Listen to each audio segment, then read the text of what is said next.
بقیہ ویڈیو دیکھنے سے پہلے ویڈیو کو لائک کریں، راہم ٹی وی چینل کو سبسکرائب کریں اور بیل آئیکن پر کلک کریں۔ شکریہ۔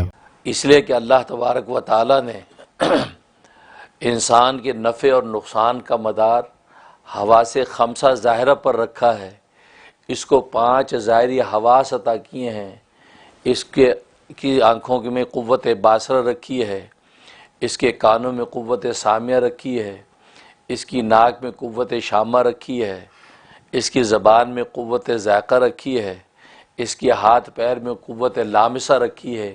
یہ 5 حواس انسان کے اندر اللہ تبارک و تعالی نے رکھے ہیں، جن پر اس کے نفع نقصان کا مدار ہے۔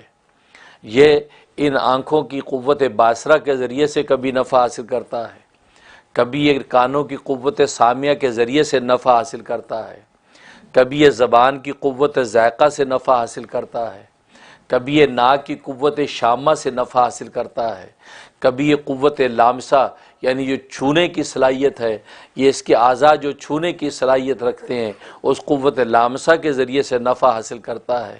اور نہ صرف ان حواس کے ذریعے سے نفع حاصل کرتا ہے بلکہ ان حواس ہی کے ذریعے سے نقصان بھی اٹھاتا ہے۔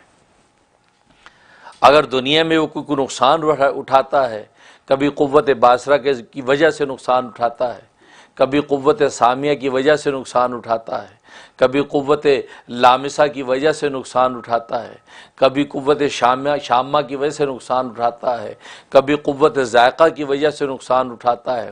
گویا کہ نفع اور نقصان ان دونوں کا مدار اللہ تبارک و تعالی نے ان کی حواس خمسہ ظاہرہ پر رکھا ہے۔